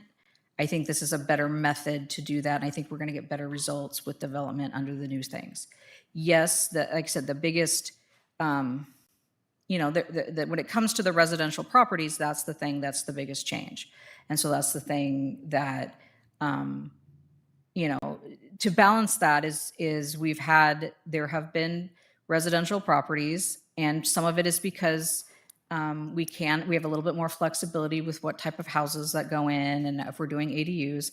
And, if someone just buys a house and puts up an ADU, they're not going to take down trees. Some of our bigger lots, people are going in and saying, hey, I'm going to subdivide this, and I can take down all the trees and put up, maximize it. And so the question is, I think we're going to start losing, and we already are losing, some of those trees in our residential neighborhoods. And I didn't necessarily bring attention to it here, and I think most people realize that the value of trees keeps a community cooler. It keeps our stormwater better. There's so many benefits to those trees that if we start losing them at a mass rate, I think the city will suffer from that. Now, again, this is, when it comes to the residential, this is the way that seemed that, like I said, there are a lot of cities that are going this way. I know when you start talking about punitives, it gets nervous when people are talking residents. It's easier to think, well, we can penalize corporations. Do we want to penalize residents? And I know that, again, if you take down a tree and you don't have any trees, I don't, and again, this is the recommendation that Planning Commission gave. I also want to say, as a representative, to helpfully inform council as best, if certain things make you feel like, yeah, maybe we are okay with them replanting three trees, but maybe we don't want them to have to do a full 8. If there's things that you're like, it feels like it's too much because we haven't done anything. You can always offer like, hey, what does council feel about this? If we did this instead of that, and then if there's consensus from council that says, in agreement, we like this idea, but we think this number should be less, or we think this number should be more, you have that right to take the Planning Commission document and adapt it a little bit. If you're like, that seems too far because we've gone from 0 to this, let's do something in the middle. Or I know that, and the Planning Commission struggled with like the fees. Now, again, there's language in there that says we're not actively trying to penalize people. If we do penalize people, we would put that money in a fund that probably would go back to planting trees somewhere else. And that would be something that created. And a lot of times, and there is the option of, like I said, maybe we just get them to, and when we say it says community service, it's not like you're going to go pick up garbage along the street. It's the idea that you get, if it is just a resident, like get them to help us get that word out. Maybe there's a way, because we know, we're getting a feel like it's not a developer who was trying to hide this. It was a resident who thought they could take a tree down because it was dying or something. So there's some flexibility there, but, and my understanding is the fees, again, we're just grabbing what Burion's is. That is based on their understanding of the value of that tree, the maintenance, what it would take to replace. Again, but every city has that right to decide how they want to. You can change it if you want to. You can ask me to come back with what other cities do. You can also say, we don't want it in code, we want it in the fee schedule, and we address it and push it down a little bit to do with that. And then I do want to clarify, again, I think I said already, because there's questions raised about the idea of stumps. It's not that you removed a stump. It's sort of like if there is a developer who thinks he got away with taking down some trees and he's trying to dig out the stump so there's no evidence. It's just that extra penalty that could be. Now, Burion says they've never used it. So those are those things there. So again, I think definitely the code needs to be changed. I think we need a much better thing. I personally think requiring the trees, for any development, if we're building something, even if we're building a house, the idea of planting trees and landscaping should be part of that.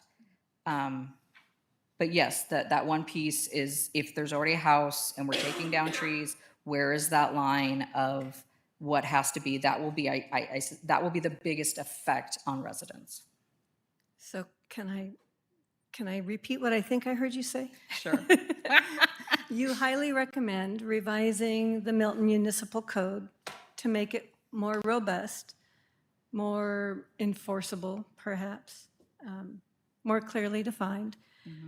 But as an alternative, we could look at doing something under the fee schedule that might accomplish similar goals, but not be as robust as revising the code. If you're talking, that particular part dealing with like the penalties. So dealing with the penalties, I know, again, I can bring back more information of why Burien set the penalties the way they did and how they've handled it. Right now, this has the penalties in the code. We have gone back and forth as staff trying to sometimes pull those things out of code because it's a little easier to change a fee schedule than it is. So we could pull it out of the code, put it in the fee schedule, and then that gives a little more flexibility of, you know, if we decide, well, we're doing it, but wow, that really is super high, then that could be adjusted easier. Or if it's like, no, this is great, we leave it, or if it's not high enough, you know, that kind of stuff. So that's just sort of like, you know, you could take those out if you want a little more flexibility of when you can, it's just easier. But other than that, that part is, I think, is what I meant, the fee schedules, that it's just where do you put that? There's a little flexibility there. Thank you, and I appreciate that very much because those fees are just really high, and putting them in the fee schedule may make more sense. So I'll appreciate hearing more about that at the study session. Okay. And then you also mentioned somebody adding an ADU to their property and this kicking in. Now, if the state emphasis on promoting affordable housing and promoting residents adding ADUs to their property, what obstacles would you come into then if there's no room to add trees or credits? Could they buy credits? Could they plant trees somewhere else? Or would it just prohibit building affordable housing because there's no room for trees? I mean, which one takes precedent? So if you're specifically talking about ADUs, we currently, so within the ADUs, it has to fit within the same rules that you do for your first house.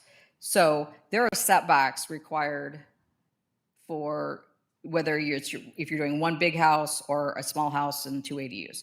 So you really have 20 feet in the front, a minimum of 25 feet in the back, and 7.5 feet on the sides that you could plant, either keep your trees or plant your trees. Unless Easy Fiber comes in. No, because Easy Fiber is technically in the right of way. So they're 20 feet behind that. But yeah, so I mean, actually in residential, you have sort of built-in places that you can put some of those trees. And again, if you go with the 6-foot evergreen, they're 2 credits each. You're only talking maybe 4 trees. Where if you're like, no, I want the fruit trees, then you're going to plant a few more. So you don't foresee a conflict there? I don't think so. No, not in you can't. I don't think trees would be the reason you couldn't build it. Okay. Your house may be too big and there's no room left, but. Thank you. Any additional discussion? Yes, Councilmember Roberts. So I had a question about the ratio, right? So for example, residential, you have one credit per 1,000 square feet. And then with the NC, which is the neighborhood commercial, et cetera, it's 0.5. You explained that very well, but based on this, it seems like the burden is put on residents, right? So for example, the business district is 0.15 per 1,000 square feet of credit. So I understand the issue with businesses, you don't have quite as much area to put a tree because of concrete, et cetera.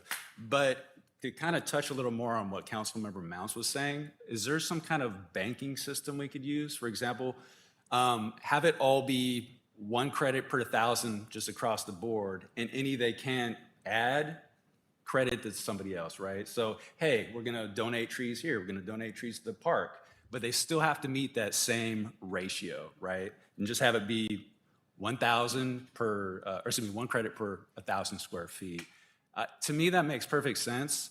Again, it's putting more of the burden on the resident, and companies, you know, they're half the time they have extra money, and that would benefit our community in general, just having the businesses take up some of that, that burden. So I think that the challenge from a staff enforcement perspective is how do you determine what they have to plant and what you're banking? Because that's, you know, it's like if we're saying well, you're supposed to plant 12 trees and they say, well, I want to bank all 12 trees, then you get no trees. So it would be having to figure out at what point how do you make them plant trees? So and I think part of the idea is that with the residential, the idea is that you do have setbacks and it is more, you sort of have more land to work with in a lot of cases. And it does fluctuate depending on, now we have a lot of, larger lots, so that would be a little higher. Where in our commercial districts, if you look at what they're allowed to build on, they're allowed to build on more of the, so I think that's why that number is lower. Again, numbers are you sort of pick and choose, and there's no magic like this always why, but that's kind of what if you want to emphasize that trees in the residential, you're going to have that number be higher. If there's some desire to fluctuate that, like we do want to require the business districts, the mixed use districts to have more trees, then you could raise that percentage. If you're like, we're comfortable not making the residentials have quite as many, you could lower that percentage. Again, it would take, this is what was recommended. I will say, we're trying to get something to you, so, the planning commission, again, it would take, if the planning commission as a majority feels like they want to adjust things, that would be those things that could be adjusted and directed. So again, it's kind of, it's like, what are you looking for in those areas? Had another question too. So if a specialist needs to come out, such as an arborist, who picks up that bill? Does the city pick that bill up, or does the resident, business? It would be whoever's wanting to, so it's the developer, the resident, whoever's wanting to cut that tree. They would need to have that, that report done. And there's certain guidelines, there's certain standards. And obviously if we're doing a minor permit, it's not going to be nearly, and Dustin actually might be able to answer that a little better of what's required, but there's that's going to be a pretty basic, the health of this tree, versus if you're doing a full development, we're asking for all kinds of things. That's a much bigger thing, so. All right, thank you. Yes, Councilmember Hall. Just one more question. We're at the council retreat, we kind of identified that our staff is running many projects at one time. Do you anticipate this may overload staff on trying to figure out trees for everybody? Because this is going to come from businesses, it's going to come from residents building new, it's going to come from residents that currently have trees that need to come down. I watched a huge tree go down on Oak Street yesterday. It was probably 80 feet tall. He was up the tree. So what do you think? So for development, for big projects, we're already doing it. Yeah. This just sort of fine tunes it, and I think gives us, I like this system better when I'm dealing, I feel like I can negotiate this one a little bit better when I'm dealing with big projects. I think it's okay with, again, if you're building a house, and I will be honest, most of the time who's building the houses are developers. They're not always big corporations, but it's, a lot of what we have is one guy who's bought a lot and he thinks he's going to be a developer and he builds a couple of houses. So, and we do, right now, there's not even really landscaping requirements. And I sort of say, you need to tell me what you're going to do so they at least do something. So I think saying, hey, you have to do trees is really much more burden than because we just add that to say, you have to turn it into us and then we review it kind of thing. So I don't see much burden there. I don't know right now how many trees get taken down. So I don't know what that workload would be for just taking down a tree that's damaged or dangerous. You know, it would come into the permit text, she would put it in the system. I don't anticipate it would be a huge amount in the fact that we would just need to review it and say, okay, do you have the report? In most cases, you know, I don't have you know, if it's a replicable, you know, and he or she meets the criteria, I don't have any reason to second guess that that tree is dead or dying or sick or whatever. And then, yeah, it would be a follow-up if trees are required to be planted. And I do think that is the bigger kind of thing. It would just be a follow-up. So again, not totally sure how many trees are coming down, but again, that also would be, I think, seasonal. I think certain times of year you'd have a bunch of people taking down trees for various reasons, whether that's spring or after a storm, something gets damaged, and then other parts of the year you probably wouldn't have any. So I don't feel like it's a overly burden at this point. I just realized now that when we make a code, I mean, I have realized this, that like signs, then we have to follow through, or else one person does it, another person does it. Well, they didn't do it, so I don't need to do it. So if we do this in a code, we just have to make sure we have the bandwidth to follow up on it. Correct, yeah. Any additional discussion? All right, so this item will come back next week, is that right? This will To come the back study next session? week. I will try to have, you know, I've got some of what was brought up here.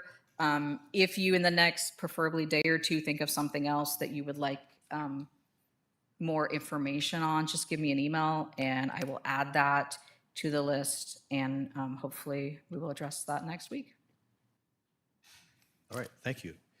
Moving on to council reports. Councilmember Roberts. Thank you, Mayor.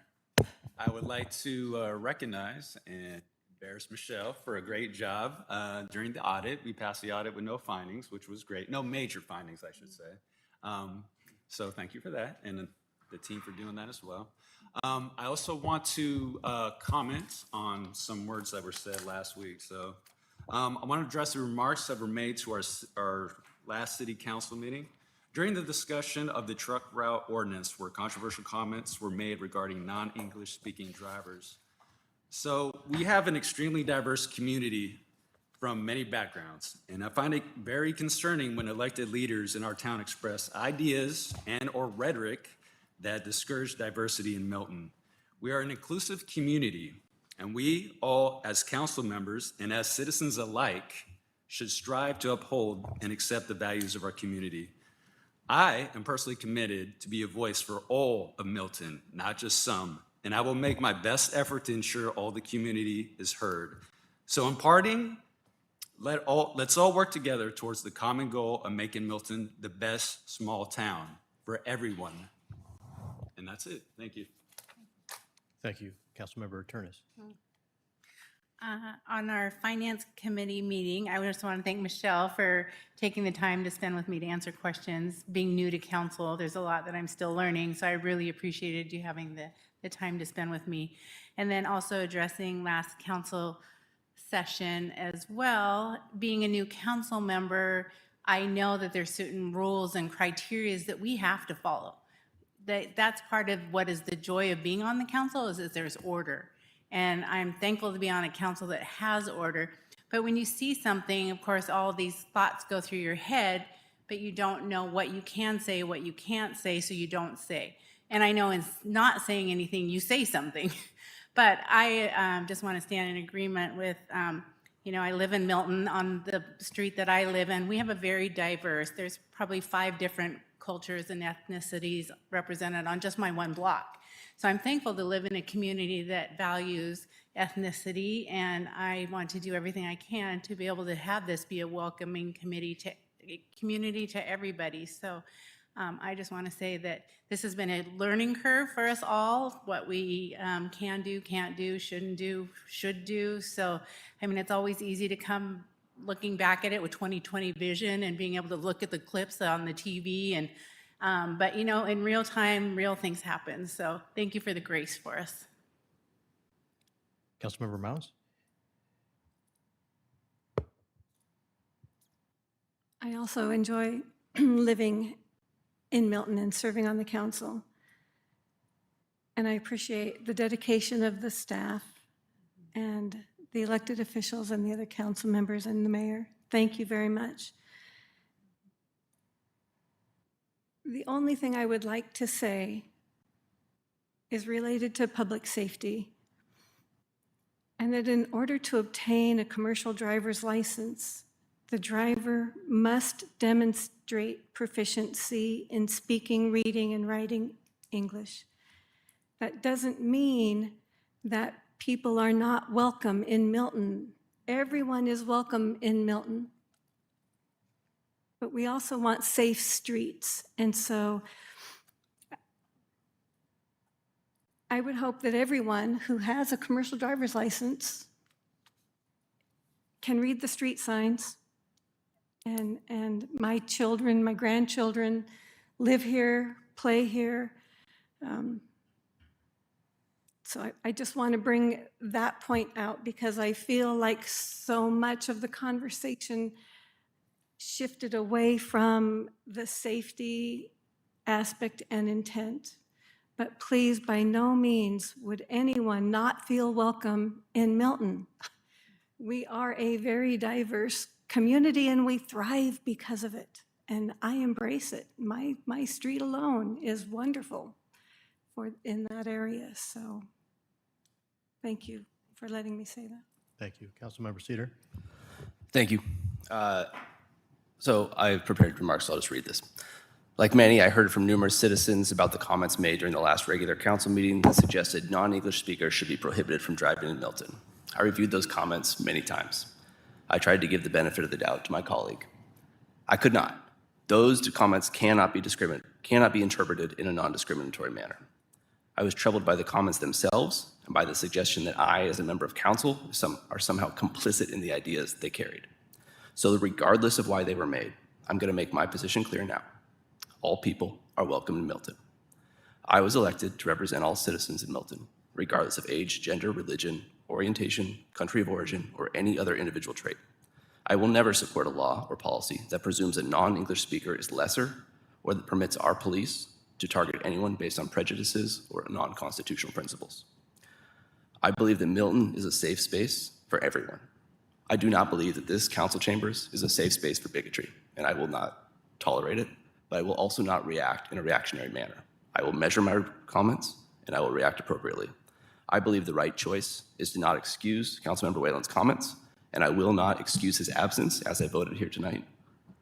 My vision for Milton and the vision I believe in and that I believe I was elected to represent supports diversity, rejects bigotry, and welcomes everyone, including holding everyone accountable. Thank you. Thank you. Councilmember Poor. Thank you, Mayor. Just wanted to say thank you guys for the excellent presentations you guys both brought. Really like that we're trying to emphasize trying to increase the tree canopy like in the comprehensive plan. And thank you as well, Chief, for trying to make our community safe. Thank you. Councilmember Hall. I think you've all said what I feel in my heart.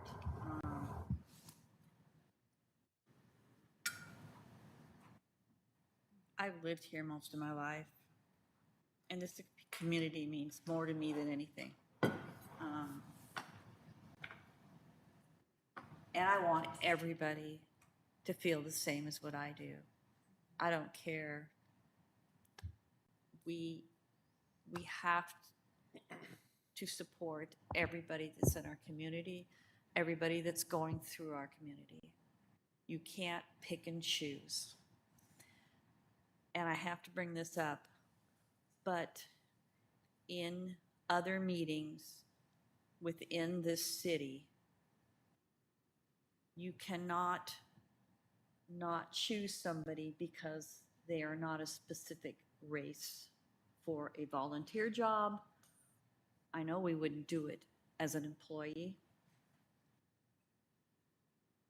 We have to pick people who are the most qualified. There should be no, I'm black, I'm white. I'm not going to pick you because you are black or you're white. It should be who's best for the job and That's what we need to value. Also, I would like to see administration and us do a better job at taking over when something like this happens, because this is not the first time this has happened. It's a fine line between saying something and escalating and saying something to calm it down. And I think we all need to kind of look how we can do that if this, again, escalates. Thank you. Thank you. Moving on to director reports. Planning Manager Stolniker. Just a reminder that if you want a paper zoning map, I have them available. They're also available on the website. And I do owe council, I've been gone and now I'm training, we have a new employee. I do owe council some links to some of those items we talked about at the retreat, and that, fingers crossed, will come this week. Public Works Director Madden. Thank you, Mayor, Council. I just wanted to respond a little bit to Easy Fiber, and this is no way me defending them or justifying, just want to provide some clarity. We've currently closed out 2 permits within the city with Easy Fiber. And when I say close out, that means all restoration has been complete. If council or residents would like an example of that, it's on Milton Way between Porter and Yuma, going down the hill. You can see all the professional patching that occurred. You can also take a look at Vine Court, and that's off that same section. It's from a section that we closed out, but you'll see all the sidewalk panels have been professionally replaced. And the asphalt patching is more than, it's additional to the minimum requirements to ensure the safety of our streets. And so the problems that we've been experiencing are slow to get resolved, but they are being resolved. And the slowness that we're moving through this process now is very intentional. It's so we can have better governance and the ability to monitor what's happening in the community. That's all I have. Thank you. What was that second? Vine Court, and it's the steep cul-de-sac off of Milton Way, right between Yuma and Porter. So going down the hill. Yes, Fife Way has also been complete. That was part of that section, and you'll see all the large patching, half-street overlays that are occurring. Thank you. Finance Director Robeck. Thank you. As Councilmember Roberts stated, we had our audit exit conference today and had a clean financial statement and accountability audit. Those audit reports will be available, will be published by the auditor's office, they said within about a week, so you can get those either from the state auditor's website or you can contact me and I can forward you those formal audit reports once they've been officially published. You should also receive copies of the documents that were presented at today's meeting from the auditor's office if you haven't already. And those 2 I have copies of, so please contact me if you want a copy and didn't receive one.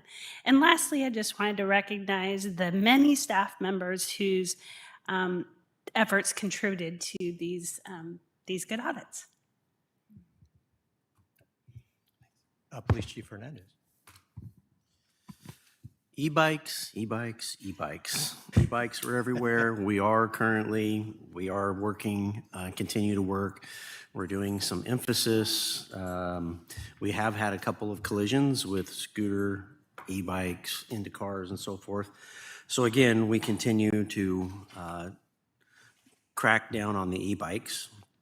And a little bit of good news, the mama goose and its babies allegedly were spotted at Surprise Lake, moving around and enjoying our lake. And then lastly, remember, it takes a village. And remember, together we are stronger. That's it. Thank you, Chief. How to put this? Me gustaría decir que he estado tratando de aprender español por muchos años y no es fácil. I've been trying to learn Spanish for many years and it's not easy. So I appreciate all the people whose native language is not English because learning English is probably one of the most difficult languages in the world to learn for non-English speakers. And Chief, how many languages do we speak on the police force? We speak most Middle Eastern dialects. We speak sign language. We speak various regional versions of Spanish as well. So I think we're pretty well represented and supportive in the city for people that don't speak English as their primary language.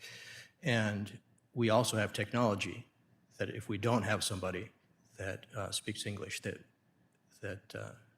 we are still able to communicate, correct? That's correct. We do utilize our service phones with translate ability, and then we also have the ability to use Language Line, which is a service that the city also takes advantage of, where we can make a phone call and we can speak any language in the world, to my knowledge. And then we also have the ability, should a foreign speaker speak, or even they need language service, they can call 911, and 911 dispatch operator will actually put a translator onto the 911 phone call to be able to communicate with both police and whoever the caller is. Okay. So we have many, many different ways to be able to bridge that gap should it become necessary. Great. I just wanted to put that out there. And also, we still have 2 openings on our Parks Committee. So please, anybody out there, if you would like to volunteer, we would love to speak to you.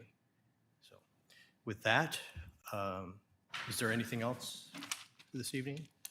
Seeing none, I adjourn this meeting at 9:01 p.m.